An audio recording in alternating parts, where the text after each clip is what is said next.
Hey, what's going on, guys? Welcome to the channel. We have some breaking news. Kelvin Gastelum has pulled out of his fight against Shavkat Rakhmonov, which was set to take place as the co-main event on the September 16th fight night card, headlined by Alexa Grasso versus Valentina Shevchenko 2. And this is going to be my reaction to the news, but I'm also going to discuss potential replacement opponents. So Kelvin Gastelum came out and said he has a facial fracture. He has a massive cut across his nose. He got injured in training, got injured in sparring, posted the video online. And also Shavkat Rakhmonov posted a tweet saying, "Look, I accepted to fight you on September 16th on Mexican Independence Day. You couldn't make that fight. Let's rebook it for UFC 294 in October."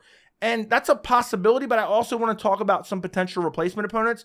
But honestly, this news, I wasn't all that disappointed, to be quite honest, because if you look at the original matchup, Rakhmonov versus Gastelum, it kind of didn't make any sense.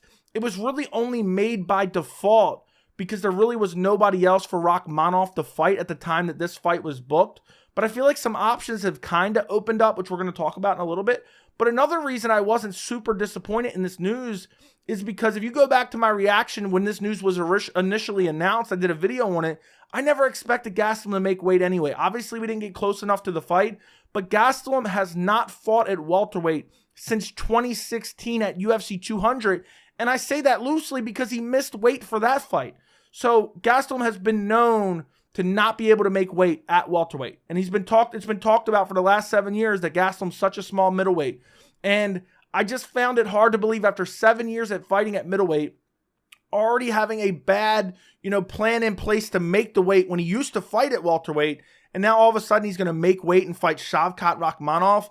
I just found it hard to believe that it would actually happen. So I was already kind of had these expectations of the fight being canceled. So when it was officially canceled, it's like, oh, well, I expected this to happen. It didn't happen the way I thought it would, but now it's officially off. And I think rebooking it is an okay idea, but honestly, I think there's better matchups. I mean, I don't want to wait for Shavkat to fight in October. And I get it, a replacement opponent's probably not going to jump in at September 16th, especially a replacement opponent that's actually a decent opponent. And I know people are going to throw out names like Kevin Holland. I have no interest in seeing Kevin Holland versus Shavkat Rakhmonov. People, every time a fight falls out, everyone's like, oh, Kevin Holland can step in, Kevin Holland can step in, Kevin Holland can step in. I want to see fights that are competitive. I want to see fights that answer questions. Kevin Holland, I'm pretty sure every single short notice fight he stepped in on in the UFC, I'm pretty sure he's lost. And not only that, I'm pretty sure none of them have been competitive at all. So why do we keep wanting to throw Kevin Holland in there? We're looking to see a fight where we don't know what's going to happen. Not, oh, Shavkat's definitely going to dominate him. And also, it doesn't really make sense. I know Kevin Holland just got into the welterweight rankings, but right now you look at the rankings, he's sitting at number 12 after beating Michael Chiesa. Shavkat is up at number 6. And Shavkat, I already made a video discussing this. You could already make an argument for him deserving a welterweight title shot. He's 17-0, all 17 via finish. 8 by knockout, 9 by submission. Coming off that win over Jeff Neal, who missed weight. Excellent fight, back and forth fight. He finishes Jeff Neal in the 3rd round via rear naked choke. And Shavkat deserves a big fight. And honestly, I didn't think Kelvin Gastelum fight was that big itself. Kelvin Gastelum's somewhat of a name. He's been around for a while. But I didn't love that fight that much. So if it's not going to be Kelvin Gastelum, which I think there's a chance that they rebook that for Abu Dhabi, but I'm hoping Shavkat still fights, maybe even if it's in late September. And who knows if Kelvin Gastelum will even be ready for October. But if it's not Kelvin Gastelum, who could it be? First off, let's eliminate Kevin Holland right off the jump. I have no desire to see that, and I don't think that'll happen. Kevin Holland will lose that matchup rather easily. That's not even competitive at all. So let's take a look at the division. Ranked number 1 in the division is Kamaru Usman, who is coming off 2 losses to Leon Edwards, once by KO, once via decision in his most recent fight. And I honestly think that is a fight that I would love the UFC to make. I know Kamaru Usman has always fought the toughest guys, especially when he was champion, but I was one of the people that said when he was calling out Hamzat, he knew that fight really wasn't going to happen, and I felt like he was only calling it out because he knew it wasn't going to happen. But now, I mean, I don't want to, Shavkat's not Hamzat by any means, but they kind of have the same aura in a way. They have the same people feel the same about both these fighters. They're like, oh, these guys are going to be future champions. These guys are really good. Let's see them tested against, someone towards the top of the division. We got Khamzat Chimaev versus Gilbert Burns. Years ago, we were supposed to get Khamzat Chimaev versus Leon Edwards. Who wouldn't love Shavkat Rakhmonov versus Kamaru Usman? That is the fight to make. I don't care if we have to wait till October. I don't care if we have to wait till November. Shavkat Rakhmonov versus Kamaru Usman is the fight I want to see. I love that matchup. But do I think that's going to happen? I don't think it's going to happen because Kamaru Usman, I'm telling you exactly what Kamaru Usman's doing right now. He saw Leon Edwards versus Colby Covington for the welterweight title. He is going to wait to see what happens in that fight. Because guess what? If Colby Covington wins that fight, Kamaru Usman could get a title fight without even having to fight since the 2 losses to Leon Edwards. Because he has 2 wins over Colby Covington already. The trilogy would sell itself. And you think Colby's rather fight Shavkat or he'd rather fight Usman, who's getting older and coming off 2 losses against Leon Edwards. So Kamaru Usman's going to sit out and wait to see what happens between Edwards and Covington, which probably isn't happening till November. Then you get down, okay, Colby's getting the next title shot according to Dana in the UFC. Then number 3 is Belal Muhammad. Now, I would love to see this matchup. And I think if the UFC paid Belal well, he would probably take it. But it's just sad because right now he's on this long winning streak. And he's on a 9-fight winning streak. And he beat Gilbert Burns on short notice at UFC 288. He's already the number 1 contender. Realistically, if you're going off of win streak and quality of competition, he's clearly the number 1 contender. He clearly already deserves a title shot. He deserved it even before he beat Gilbert Burns. So now that he beat Gilbert Burns, he deserves it even more. And, the UFC has already said, and I know you can't always base it off what Dana White and the UFC says, but they already said, look, Belal's getting the next shot after Colby, which I don't even know if that's actually going to happen.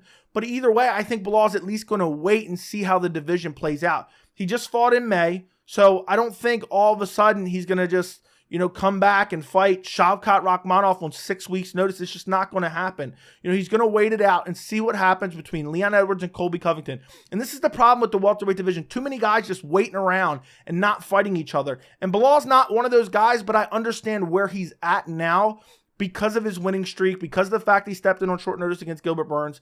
He's going to want to wait and see if he can get a title shot, similar to how Colby got a title shot, except Belal actually earned it, where he just kind of waits around, even if it's for 6 or 8 months or even a year, and then he steps into the next title shot. He could fight the winner of Leon Edwards versus Colby Covington in 2024. So I don't think Belal Muhammad's going to take the fight unless the UFC pays him rather well. Now, what are some other options in the division? Gilbert Burns, it's just not happening. I don't think Gilbert Burns is going to take that fight. Gilbert Burns is still healing up from injuries from UFC 288. And then number 6 is Shavkat Rakhmonov.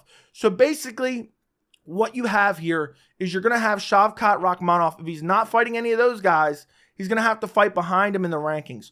Well, who is available behind him in the rankings? Well, you guessed it, and I've called this for the last week or so, Wonderboy Thompson. There is a probability that the UFC makes Shavkat Rakhmonov versus Stephen Wonderboy Thompson. And the reason I say there's a probability, there's a chance, but I don't know if Wonderboy Thompson will accept the fight. But Wonderboy came out and said, look, I'm looking to make one last run at the title. Well, why are you fighting number 15, Michel Pereira? Why are you fighting Michel Pereira? I know he's been removed now. He's not even ranked anymore because he missed weight. But you were fighting back in the rankings against a favorable matchup. Why wouldn't you want to fight up in the rankings if you want to go towards a title? That would only make sense. And I've gotten a lot of heat because I said cut Wonderboy Thompson. Because Wonderboy Thompson, I understand in the past, he fought Belal Muhammad, he fought Gilbert Burns, he got out-grappled. But since then, and the Belal Muhammad fight was the end of 2021, since then he's been turning down any fight that's not a favorable matchup. He's been sitting in the top 10 of the rankings, squatting on his rankings by fighting favorable matchups that are outside the rankings. He fought Kevin Holland, who was unranked, beat Kevin Holland. Then he was going to fight Michel Pereira, who was barely in the rankings. And again, another favorable matchup. He's flat out said, I don't want to fight any grapplers. He has already vehemently declined to fight Shavkat Rakhmonov on multiple occasions. If you wrestled in elementary school, Wonderboy Thompson will not fight you. Well, he's missing an opponent. He was just supposed to fight at UFC 291. Michel Pereira missed weight by 3 pounds. Wonderboy Thompson turned it down, and he didn't get paid for it. And I said he should have took the fight because you're already asking for favorable matchups. The UFC's obliging you, letting you squat on your top 10 ranking by giving you favorable matchups, and now you're turning it down based on a weight miss and you're using the logic as, look, I don't want to take the risk because I'm looking to make one last run at the welterweight title. Well, if you're making one last run at the welterweight title, beat Shavkat Rakhmonov, then you're right up there in the discussion. If Wonderboy Thompson goes out there and KOs Shavkat Rakhmonov, he's right in the discussion for the welterweight title. So I really do believe that is the fight to make. Shavkat needs an opponent. Wonderboy needs an opponent. Wonderboy just came off of training camp. Shavkat is still in training camp. Wonderboy should be more than willing to take that fight in 6 weeks, and we can still have that as the co-main event on the September 16th card. We need a big co-main event for that card. That is the perfect fight right there. Number 6 versus number 7. Shavkat has to fight behind him a little bit, but at the same time, he gets a name where Wonderboy Thompson is known throughout the MMA community. He has a decent sized name, and if Shavkat gets a big win over him, it propels him even further up the rankings, and he's taking on a unique challenge because of Wonderboy's striking abilities. So I think that's really the fight to make, but I don't know if Wonderboy's going to take it. Wonderboy does not want to fight anyone that has any grappling. I can't remember exactly what Wonderboy said, but he said something along the lines of, Shavkat said, I'm not much of a grappler because he struck with Jeff Neal. This was all on Twitter a couple months ago. And Wonderboy said, you still submitted him in the 3rd round. You're a grappler. Wonderboy literally wakes up at night with cold sweats thinking about people shooting double legs on him or people pushing him up against the fence and taking him down. So I just think Wonderboy's not going to want to take the fight. And that's why I said cut Wonderboy. You don't even want to be a gatekeeper. You only want to fight favorable matchups. And you literally don't want to fight guys behind you who are bad matchups. You don't want to fight guys in front of you who are bad matchups. And the wrestling in the welterweight division is probably the best wrestling of any division in the UFC. So I hope Wonderboy, if he's offered this fight, he will take it. And I believe the UFC will offer Wonderboy Thompson this fight because I think the UFC is going to be vindictive. The UFC, in their mind, they think, okay, we're already offering Wonderboy Thompson favorable matchups, and now he kind of ruined one of our cards because of some guy missing weight when he's not even moving towards the title. He's fighting a guy 7 spots behind him, and he's saying, oh, I don't want to take a risk. Well, you've been declining other matchups, and now you're getting a favorable one, and you don't want to accept it. So I really do believe, and I said this, you can go back and find, a video I made the other day where I talk about it. I said, I think the UFC is going to offer Wonderboy Thompson somebody like Rinat Fakhretdinov or Shavkat Rakhmonov, because I already had in the back of my mind, I thought Kelvin Gastelum would probably pull out of this fight. I thought it was going to be a weight-related issue, but I thought something along those lines would happen, but I don't know if Wonderboy's going to take it. But truly, that is the fight to make because you look at the rest of the rankings, who else is he going to fight? He already fought Jeff Neal. Sean Brady just pulled out of a fight with an injury or an infection or something along those lines. He was in the hospital. I don't know when he's going to return. Vicente Luque has a fight against Rafael Dos Anjos.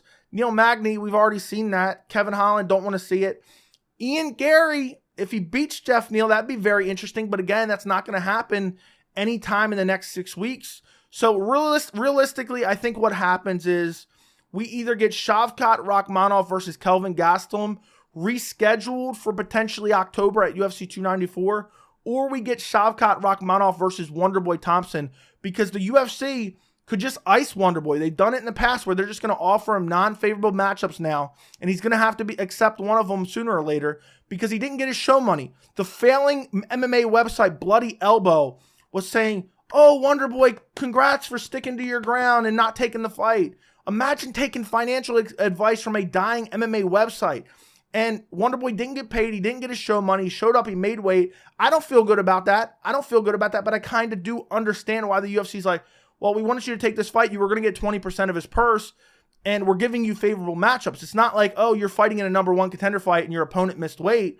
You're just fighting in a random matchup, a fun matchup on a big pay-per-view card, and now you're getting, a significant pay increase just to fight a guy who weighed 3 pounds heavier than you. And I get it, the weight cut, there's more intricacies to that, but I think the UFC is going to solely offer Wonderboy non-favorable matchups, and there's nobody else. So if we don't get that, I don't know what else the UFC is going to do.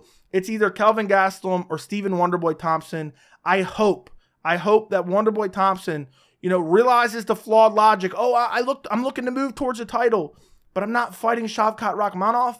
Doesn't make any sense. So hopefully, Shavkat Rakhmonov versus Stephen Wonderboy Thompson, UFC Fight Night card, Grasso versus Shevchenko 2, co-main event, September 16th. That is what I'm hoping happens, and I'm hoping we get an announcement in the next week or so. But obviously, I talked about it. Wonderboy Thompson, he might say, I'm out for the rest of the year, guys. I need to take some time off after that weight cut. I'm not making the weight cut again, even though I don't know how much weight Wonderboy's actually cutting. But that's the fight that I want to see, and that's the fight that I hope gets made. But I think Wonderboy Thompson is just going to be too worried about the grappling of Shavkat Rakhmonov, even though Rakhmonov's not even a grappler. He has good grappling, but he's just a well-rounded mixed martial artist. So let me know what you guys think. What would you ultimately like to see happen with Shavkat Rakhmonov? Let me know down in the comments. Don't forget to like the video. Don't forget to subscribe, and thank you so much for watching.